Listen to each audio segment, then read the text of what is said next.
Okay, let me see here. I really do have to add an image.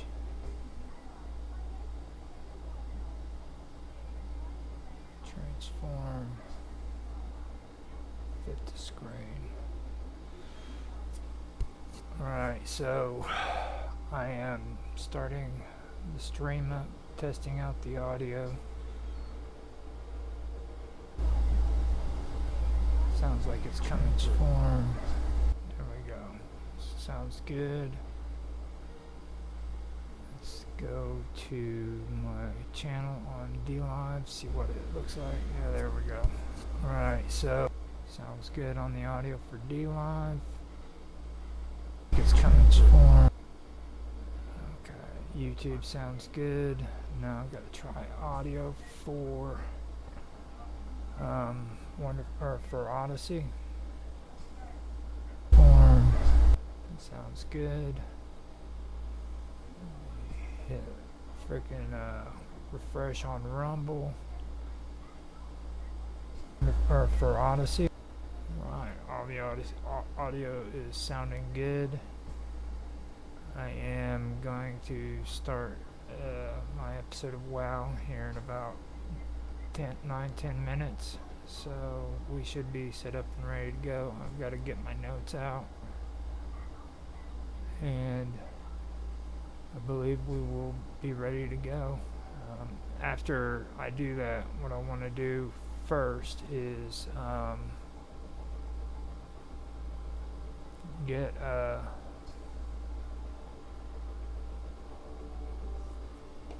song going to start off the show and everything, so that we have that available on here. I'm also going to do an advertisement for a friend of mine, and then we'll get right into the show. But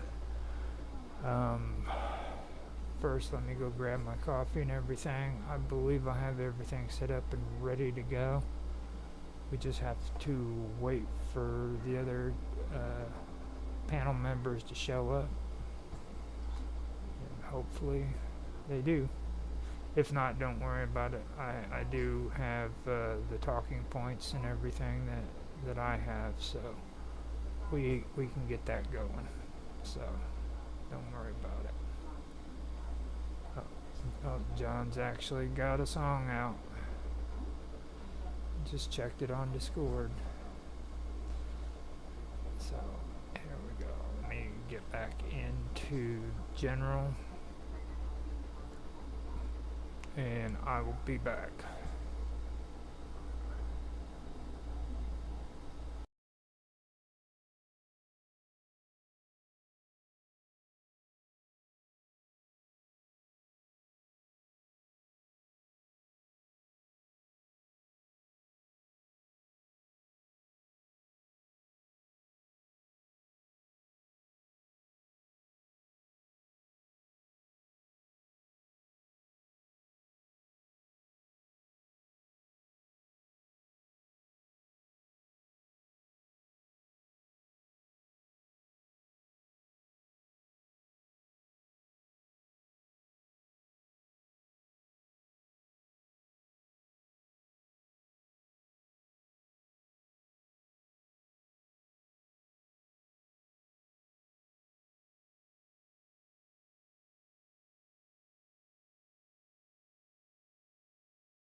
Okay, so we are 3 minutes over the hour, and I will go ahead and get started. I do have the stream up. I don't know if either Austin um, or I keep forgetting her name, in the flesh is going to show up, Sherry. So I will go ahead and get everything started. First, before we go, I'm going to start out by doing a commercial real quick for a friend of mine. So let me go ahead and get everything set up and ready to go.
Okay, that was pretty cool. That was from Within the Vacuum. He had a pretty cool song that he said he wrote concerning some of the stuff that we've been talking about here when it comes to the Aztecs and the indigenous cultures here in America, particularly in South America. So he told me about it. I asked him if I could download it and play it on this episode at the beginning, and he agreed. So we had that set up. Now, where I wanted to... Oh, excuse me. I just had coffee and burp. Now, before we get started, actually, I should probably mention I do have a call opened up in Skype as well as on Discord. So if anybody wants to join, they are more than welcome to join. Everyone is welcome. The links are in the description for the stream, I believe, on YouTube, and on the other ones I don't think I have them on there, but if you leave a comment in the comment section, then I can get you onto the show. If you want to come in, just let me know. I have all of the streams showing with the chat, so I do know what's going on.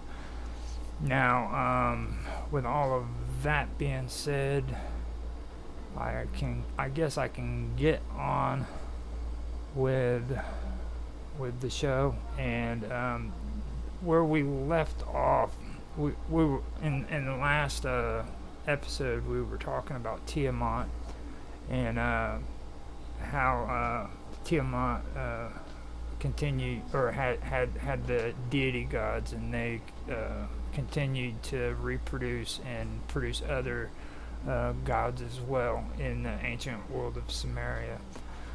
And then we started talking about the Babylonian epic of Enuma Elish, and we got into all of that, and then started talking about female deities and male deities within that time region, and that brought us into this subject of Namu. She was a Mesopotamian god who predated Enki. She was actually supposed to be Enki's mother. And then this is where we started talking about the myth of Vitana, which is the connection between the reptile and the freaking eagle, which you'll see this representation even to this day everywhere, all over the place. I believe it's even on the American dollar bill to this day, or one of the bills, I know that much. But we started talking about that, and then we started talking about Dilmun, or Dilmun, however you pronounce it. I usually just call it Dilmun. And this was the predecessor to the Garden of Eden. The whole concept of the Garden of Eden in the Christian Bible was basically drawn off of this place. Now, and the Indus Valley was also known as civilization was also known as the Indus civilization, and this was during the Bronze Age, and it was up in the northwestern region of South Asia. Now, it lasted between 3300 BC to 1300 BC, and in its mature form from 2600 BC until 1900 BC. So this is a long time ago, okay? Now, together with the ancient Egypt and Mesopotamia, it was one of the three early civilizations of the Near East and South Asia, and of the three, the most widespread.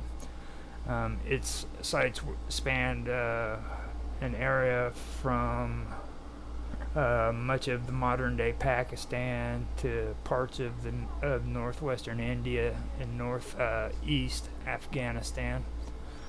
Now, it flourished both in the alluvial plain of the Indus Valley, which flows through the length of Pakistan and along a system of perennial monsoon-fed rivers that once coursed in the vicinity of what is called Gargar Hakra. Now, a seasonal river in the north. It's a seasonal river in the northwest India and eastern Pakistan.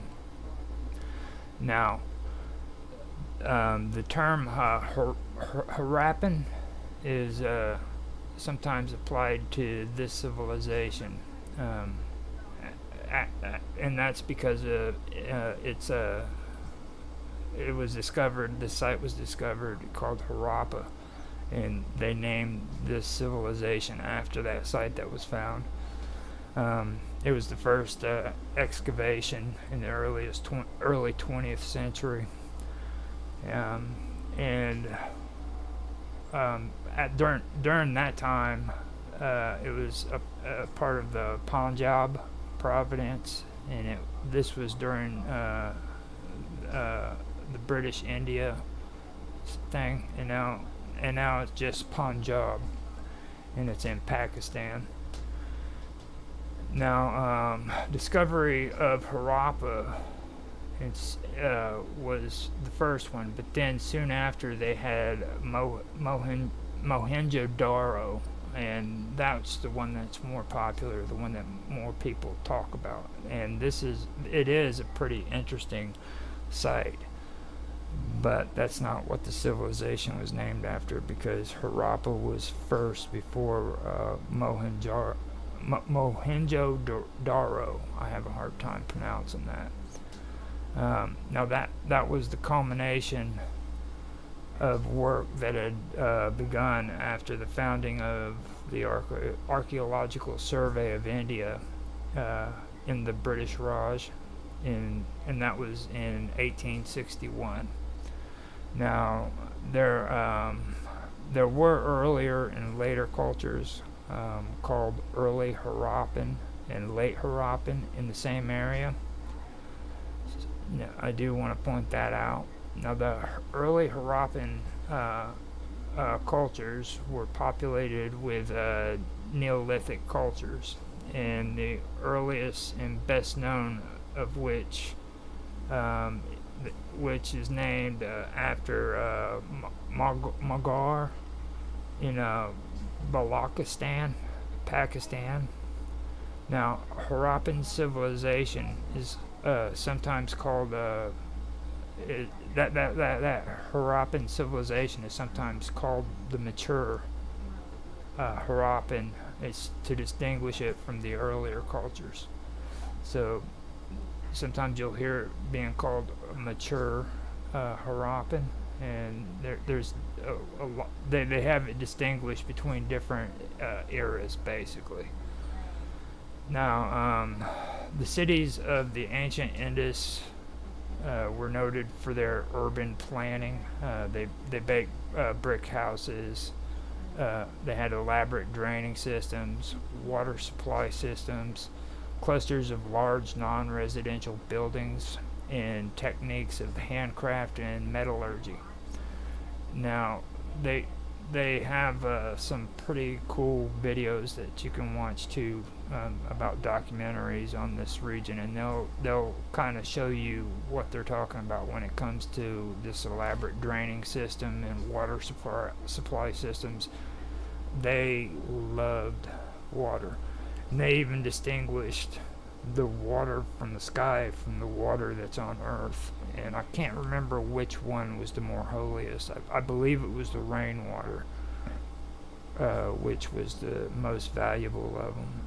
Which I'm not sure. Don't quote me on that, but that could be it. But then right there, we go back to the last episode, what I was saying. We were talking about with the water, where Tiamat and Apsu. Tiamat was the sea, and Apsu was the it was the fresh water. It was the water that was supposed to be under the ground, So there's that going on, plus the mixing of the salt water with the fresh water. So that's something that I did want to point out. And now, let me see. Mohenjo-daro and Harappa very likely grew to contain between 30,000 and 60,000 people, and the civilization may have contained between 1 and 5 million individuals during its fluorescence, during its high or golden time, golden age, whatever you want to call it. Now, they say that a gradual drying of the region during the 3rd millennium BC may have been the initial stimulus for its urbanization. Eventually, it also reduced the water supply enough to cause the civilization's demise, and causing them to disperse to the east, supposedly. But what I've been finding out when it comes to this civilization is they really don't know. They're just speculating that they actually are they actually migrated east, but that's really inconclusive. It's just like with their languages.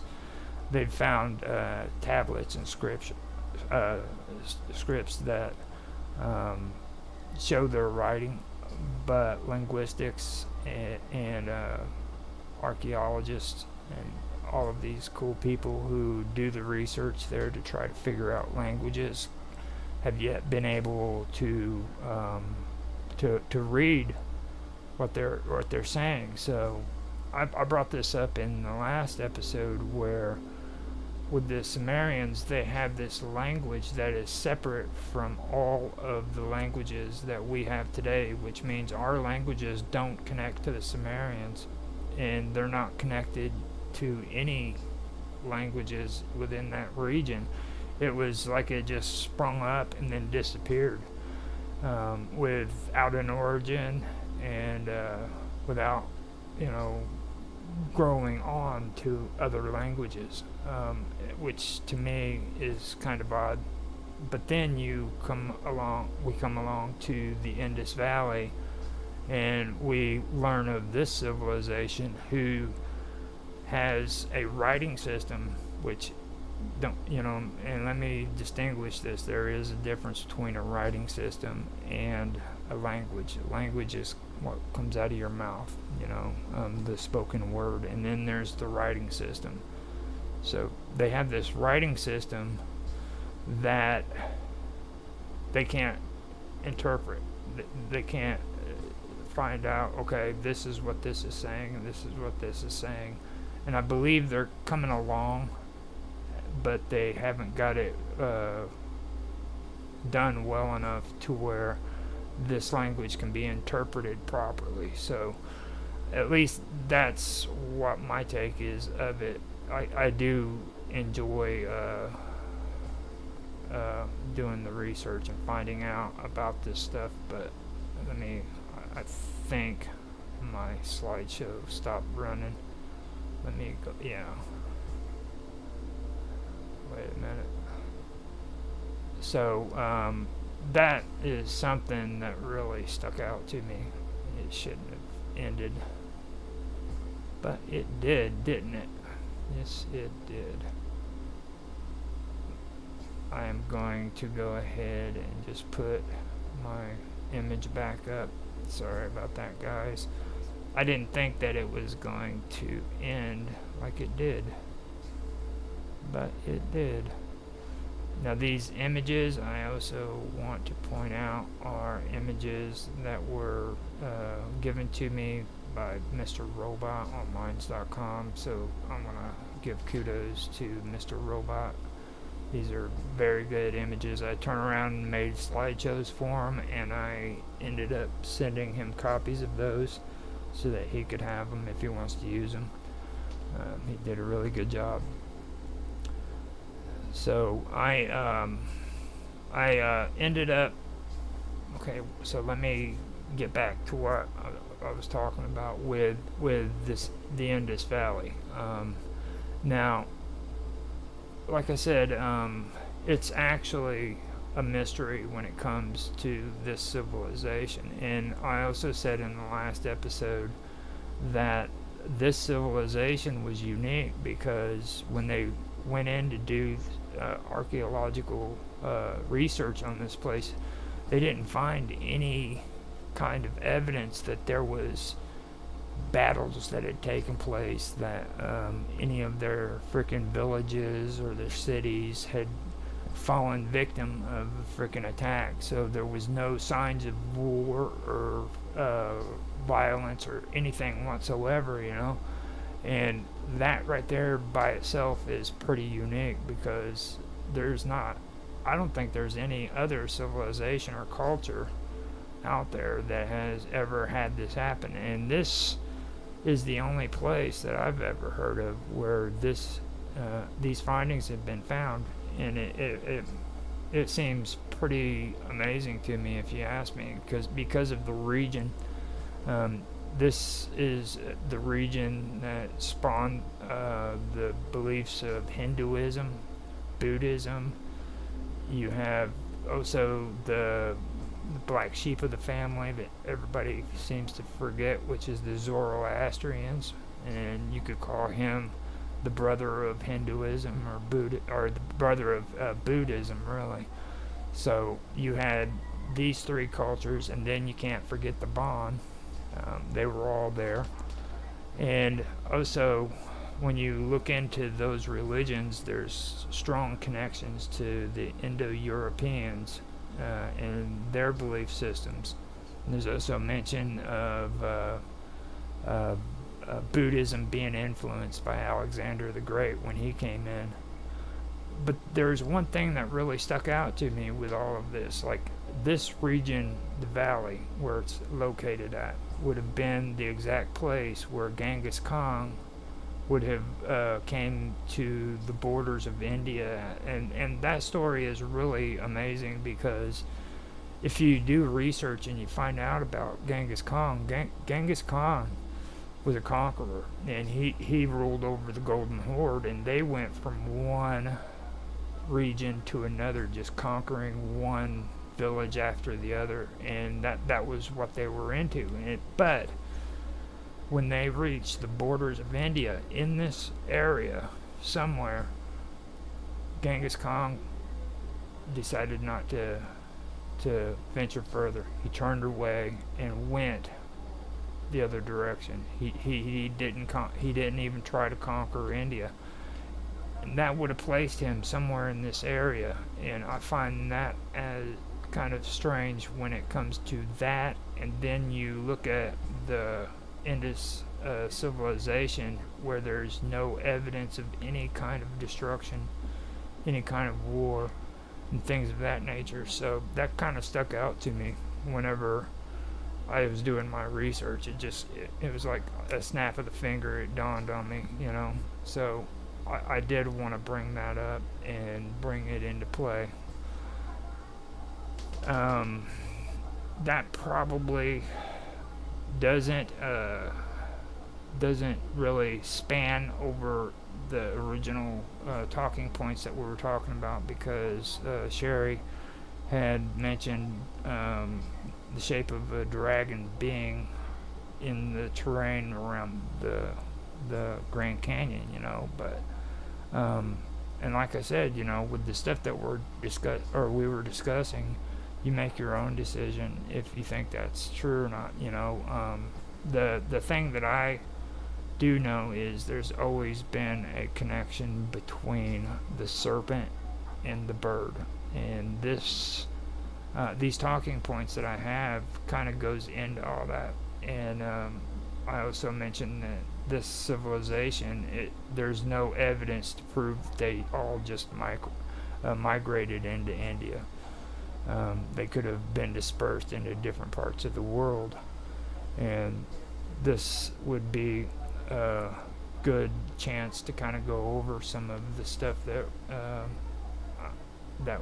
we're discussing here, because it's really is a complex situation. So now, although over 1,000 mature Harappan sites have been reported and nearly 100 excavated, there are 5 major urban centers. That's Mohenjo-Daro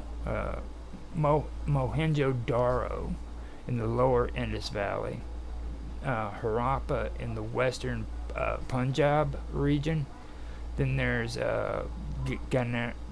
Ganerawala in the Cholistan Desert. Then there's the Dhalavira in the western Gujarat, and Rakagari in Haryana.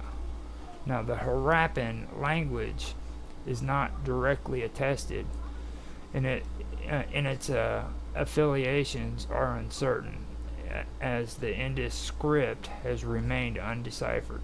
So that goes into what I was talking about. It's not deciphered, and they can't, or their affiliations are uncertain.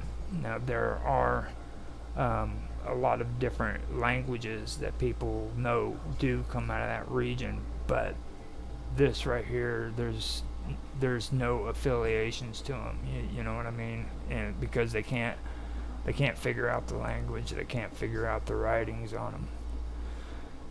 So a relationship with the Dravidian or Ilamo-Dravidian language family is favored to a section of scholars, but like I said, don't just make a blanket statement and say that just because these people say Dravidian, it's a part of the Dravidian language, because that's not founded.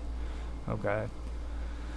Now, the Indus civilization is named after the Indus River system, and it has alluvial plains, and it's the earlier sites of the civilization that was actually identified and excavated. So that is the whole tradition behind that, like I was saying a little while ago. Now, following a tradition of archaeology, the civilization is sometimes referred to as the Harappan, after its type site Harappa, the first site to be excavated. This is notably true of usage employed by the Archaeological Survey of India after India's independence in 1947. The term Gagar Hakra figures permanently in modern labels applied to the Indus civilization, on account of a good number of sites having been found along the Gagar Hakra River in northwest India, in eastern Saraswati, in India and eastern Pakistan.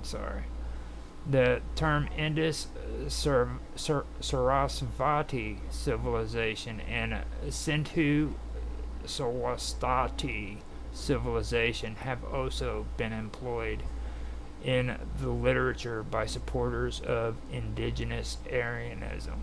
Now, this is kind of what I was talking about, indigenous Aryanism.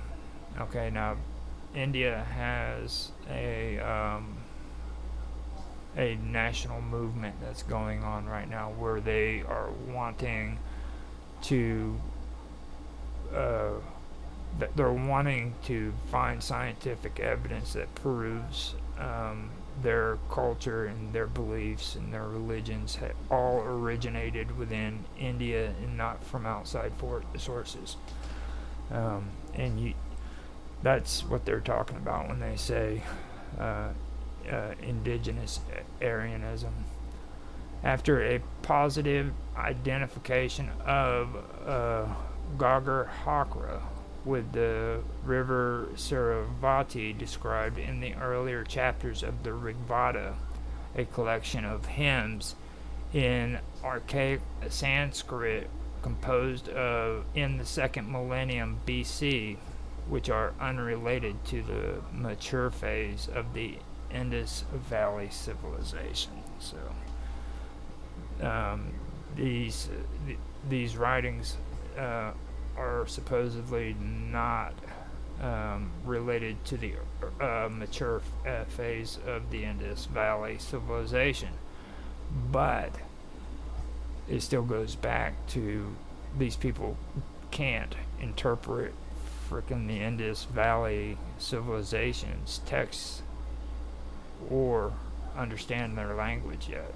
So that kind of doesn't make sense, you know what I'm saying? So I think that's kind of a rash statement to be saying.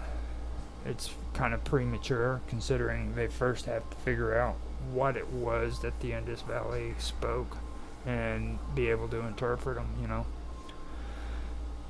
So, recent geophysical research suggests that unlike the Sarasvati described in the Rigveda as a snow-fed river, the Gagar-Hakra was a system of perennial monsoon-fed rivers, which became seasonal around the time that the civilization diminished, approximately 4,000 years ago.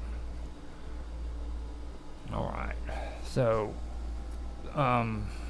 this brings me into the issue about them having to be dispersed. Okay, this civilization had to be dispersed because of lack of water that had happened over time, and then you hear what I just mentioned too about the Rigveda, and how could they be able to really interpret what was going on there, you know, when they don't have the information to really back those claims up, because they can't interpret the freaking text, and they can't interpret the language, you know what I mean? So they really have nothing backed up.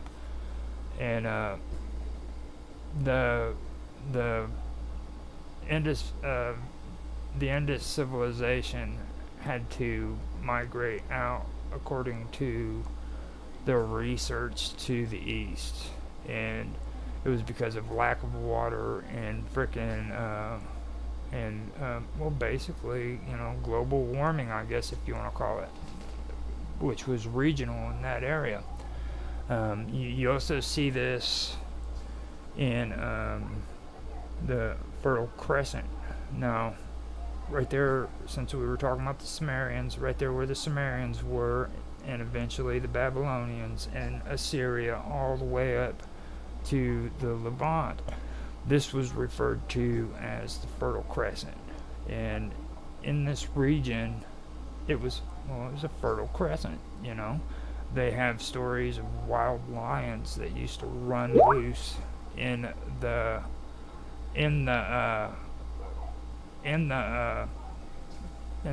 Fertile Crescent, which used to run wild within this region, and kings used to hunt them and take freaking and have them sculpted onto freaking concrete, so that frickin' it would be shown how great of a hunter these kings were.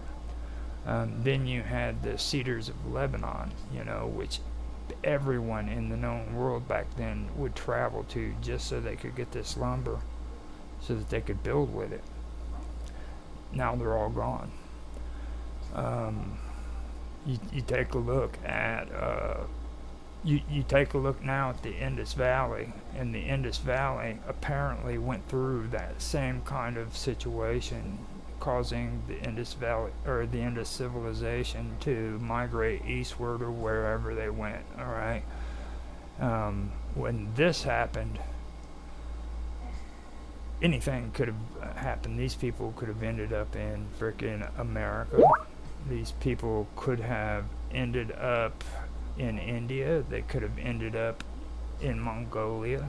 They could have ended up in all of those places altogether, or maybe they went to one of them. I don't know, you know, but that could have been the case.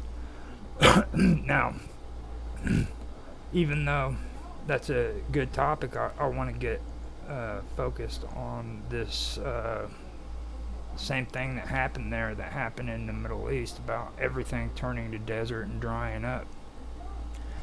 Now, there's a deity within the Hindu religion, and this deity is known as Surya. Now, Surya is the sun god, as well as the solar deity in Hinduism. Now, he is traditionally one of the major 5 deities of the Smarta tradition, all of whom are considered as equivalent deities in the Panchayatana Puja. and a means to release Brahma or Brahman. Okay, and other names of the Surya in ancient Indian literature include Aditya, Arka, Brahma or Brahnu, Sevatar, Pushan, Ravi, Murtanda, Murtra, Mitra. And Mitra is interesting to me because I've also done research with Mithra, and I'm not talking about Mithras from Rome. I'm talking about Mithra from the Urartu civilizations and things of that nature. And then you have the Bhaskara, the Prabhakara, Kathiravan, and the Vivasvan. Now, these are all words I'm not really good with. I'm sorry if I messed them up. But those are the names that this deity went by. Now, Surya is the one that I'm going to go with because it's the easiest one to say. And the reason why I bring this deity up is because this deity had control over a Brahmastra, and a Brahmastra was these weapons that were supposed to be used by the gods, and certain deities would have a Brahmastra weapon which they could use, and this deity was one who possessed a Brahmastra. So with that, I'm gonna continue on. Now, the iconography of Surya is often depicted riding a chariot harnessed by a horse, often 7 in number, which represent the 7 colors of visible light in the 7 days of the week. During the medieval period, Surya was worshipped in tandem with Brahma during the day, Shiva at noon, and Vishnu in the evening. In some ancient texts and art, Surya is represented syncretically with Indra, Ganesha, and others. Surya as a deity is also found in the arts and literature of Buddhism and Jainism. In the Mahabharata, in the Ramayana, Surya is represented as the spiritual father of Rama and Karna, protagonist of the Ramayana and the Mahabharata, respectively. Surya was a primary deity in veneration by the characters of the Mahabharata in the Ramayana, along with Shiva. Now, Shiva is also a very interesting character. I do want to talk about her later on in Everything About Aliens, because Shiva has this really, really weird connection with the Naga. She wears a Naga on her neck, or him, whichever one, but Shiva wears a Naga on his or her neck, and also sleeps on a bed that is a Naga. So that is something that's interesting that I do want to come back to later on. Now, Surya is depicted with the chakra, also interpreted as Dharma chakra. Surya is the lord of Simha, which is Leo. Now, that is one of the 12 constellations in the zodiac system of Hindu astrology. Surya, or Ravi, is the basis of Ravivara, or Sunday, in the Hindu calendar. Now, major festivals and pilgrimages in reverence of Surya include Makar, Sankranti, Pongal, Samba Dashami, Ratha Septami, Chath or Kath Puja, whichever way that's pronounced, and Kumbha Mela. He is particularly venerated in the Sara and Smarta traditions found in Indian states such as Rajasthan, Gujarat, Madhya Pradesh, Bihar, Maharashtra, and then Uttar, and then Pradesh, and then Jharkhand, and Odisha. I really wish I was better at these words. I'm sorry if I am tearing them up, guys. I apologize, like I said before.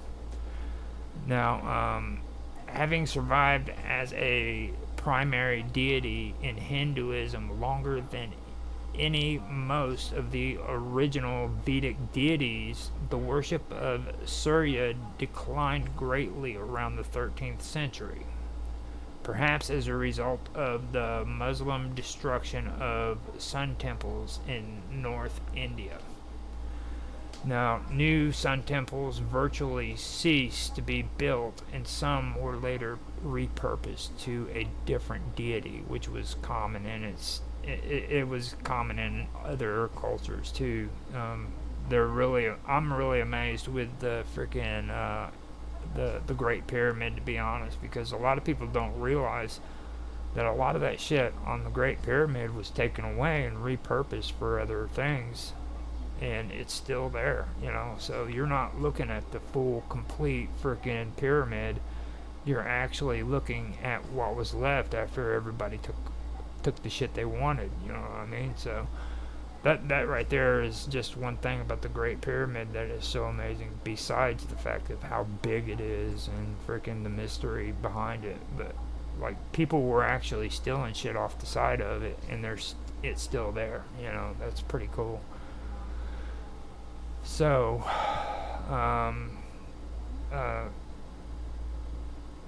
now when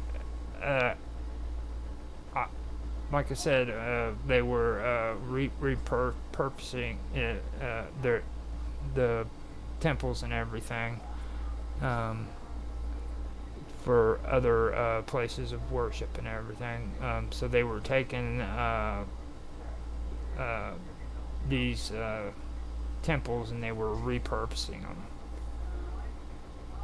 Now, a number of important Surya temples remain, but most are no longer in worship. In certain aspects, Surya was tended to be merged with the prominent deity of Vishnu or Shiva, or seen as subsidiary to them. Now, that's who this deity is. Okay. Now he is no longer worshipped, but it's Surya. All right. So you kind of got a grist of it. Now, after that, I wanted to get into the Garuda. Okay. Now these are all ancient Indian stories. Okay, that goes back to Hinduism, and some of it's even into Buddhism. So just keep that in mind while I'm telling you this, alright? This was a sun deity. Now, the Garuda is its mythology is linked to that of Aruna, the charioteer of Surya, the Hindu sun god. Okay, both Aruna and Garuda developed from an egg. According to one version related by George Williams, Kashyapa, Prajapati's two wives, Vinata and Kadru, wanted to have children, and Kashyapa granted each of them a boon. Kadru asked for 1,000 Naga sons, while Vinata asked for just 2, but each and equal to all of Kendra's 1,000 sons. Kashyapa blessed them and then retired to a forest to meditate. Later, Kadru gave birth to 1,000 eggs, while Vinata gave birth to 2 eggs. After incubating them for 500 years, Kadru's eggs hatched, and out came her 1,000 sons. Vinata, eager for her own sons, impatiently broke one of her eggs. From this egg emerged the partially formed Aruna, still looking radiant and reddish as the morning sun, but not as bright as the midday sun as he was promised to be. Aruna chided his mother, Aruna chided his mother, Vinata, for her impatience, and warned her to not break open the second egg, cursing her to be a slave until his brother rescued her. Aruna then left to become the charioteer of Surya, the sky god. Now, Vinata waited, and after many years the second egg hatched, and Garuda was born. After losing a bet to Kadru through trickery, Vinata was forced to become her slave. Garuda later on asked his brother to free his mother from her slavery, to which they demanded Amrita from heaven. Garuda waged a war against gods with his extraordinary might and abilities beyond thinking, and defeated all of them, including Indra. He then took Indra's nectar vessel and flew back to earth. Vishnu then came to Garuda and asked him to be his ride, to which he agreed. Indra requested that Garuda not give the Amrita to the Nagas, though, as it would bring great trouble later. So they forged a plan. Upon reaching his brothers, Garuda placed the vessel before them and asked them to first purify themselves before drinking. Meanwhile, Jayanta, the son of Indra, stole the vessel back. On returning, the Nagas were all devoured by Garuda. Now, some myths present Garuda as so massive that he can block out the sun. The text Garuda Purana is named after him. Garuda is presented in the Mahabharata as one who eats snake meat, such as the story about him planning to kill and eat Samukha snake, where Indra intervenes. Now, Garuda is angry. Garuda in anger vaunt about his feats and compares himself to Indra's equal. Vishnu teaches a lesson to Garuda and cured his pride on might.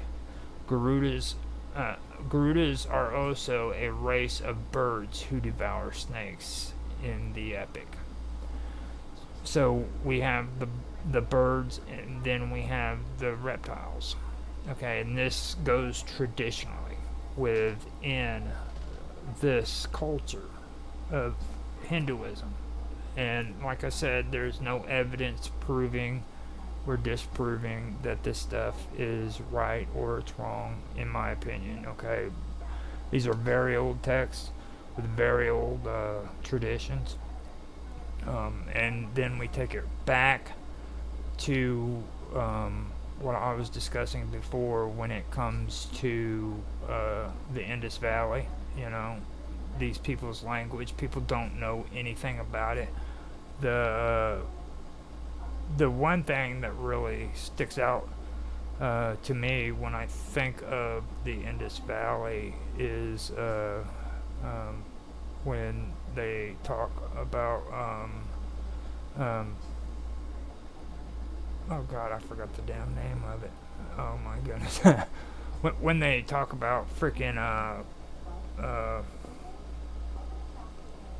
I'm gonna have to call. When they talk about I forgot the name of the damn place. It was Shambhala. That's it.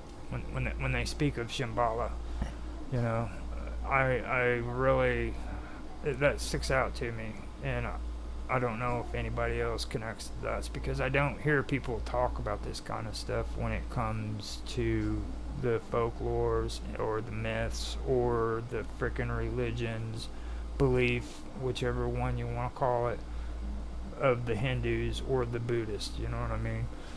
They always want to talk about the more exciting things, I guess you could say, you know. And I like to do research and try to find connections and things that are actually authentic and things that freaking could be possible. So, but I do think that this region is probably, if it wasn't Shambhala, it was probably what inspired the idea of Shambhala. You know, it would have had to have been an amazing place. They said that the people who lived within the Indus Valley spent most of their time playing games with one another, and that is cool as hell.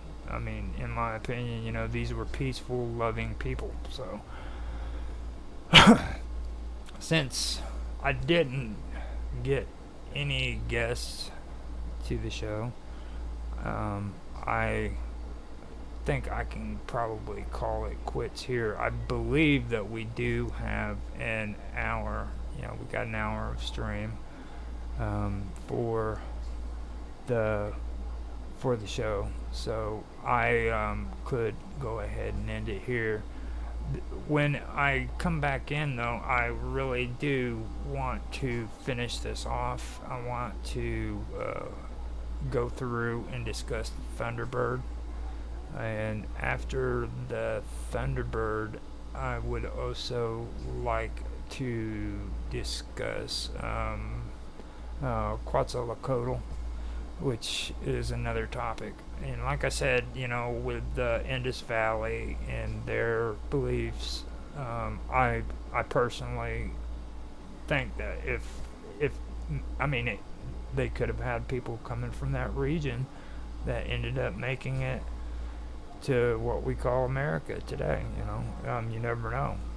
And the question goes back to, is that frickin' design that's in the desert near the Grand Canyon a dragon? And I'll say in this episode, like I said in the one before, that is completely up to you to decide. Use discernment and think to yourself, maybe it is, you know. I used to watch a show that everybody probably knows, and it's called The Leak Project. And on there, dude kept talking about, or one of his episodes, it was really good. He was talking about a reptile mound that the Native Americans here in the United States had created. And it's basically just mounds that are built up in the shape of a freaking snake, you know. And the only way that you can see it like that is if you were above it, up in the air. So I thought that was kind of cool.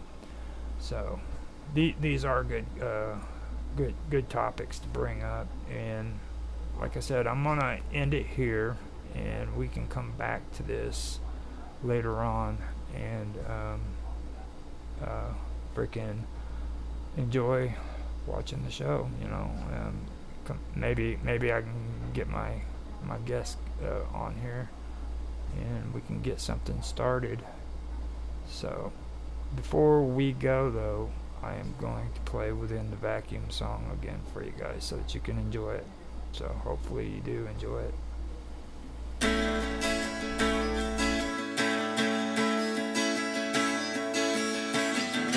Estoy tratando de encontrar razón para escapar. desequilibrarme. Sé que estás cambiando el aire. Y todo lo que tengo, todo lo que siento, nada se detiene. Todo vibra tan constantemente. Me llevas a un nivel tan superior que el tiempo se deshace.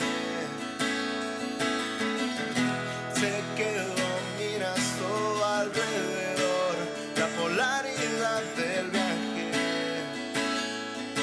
Y todo lo que tengo, todo lo que siento, nada se detiene. Todo vibra tan constantemente. Todo lo que tengo, todo lo que siento, nada se detiene. Todo vibra tan constantemente.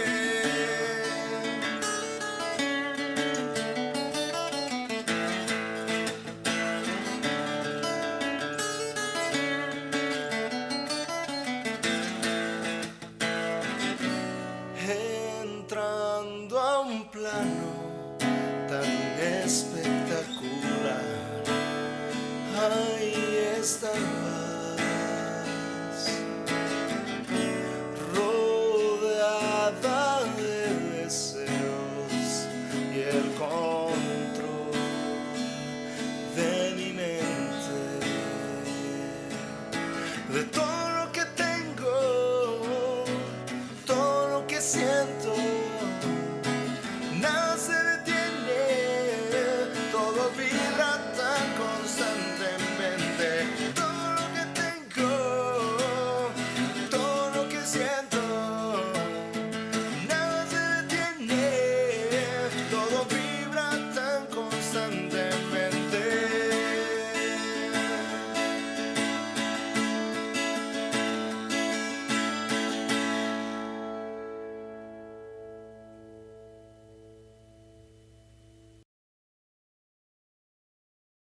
There's just something about Within the Vacuum, dude. He's got that freaking voice. I'm telling you guys, if you guys haven't listened to him, you need to go over and check him out. He's freaking awesome. I've had him on a few of my shows, and I will never turn him down on a chance to freaking come on and do some more music for us. He's just an amazing, amazing guy. He's also big on helping out the indigenous civilizations, the Indians in South America, and wanting to support them in their efforts, you know, and stuff like that. So he's really, really big on that. And with him, the most he wants to do is just go hang out in the woods and be a part of nature, you know. So I think that's pretty cool. Don't care what anybody says, you know.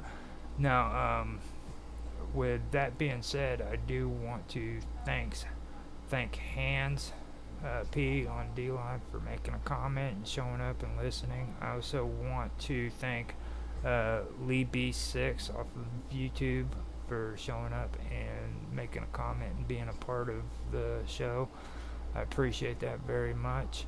I was just going to end it after the stream, but it was a big deal, especially on DLive too. Not saying that your comment, Lee, wasn't important. Just on DLive, I wanted to find out if anybody actually did watch it or is there, you know what I mean? So with that being said, I do appreciate both of you, and I don't know, at least I got a comment on DLive. I might keep it going a little bit farther. So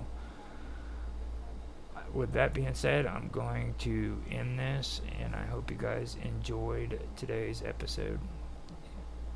So thank you.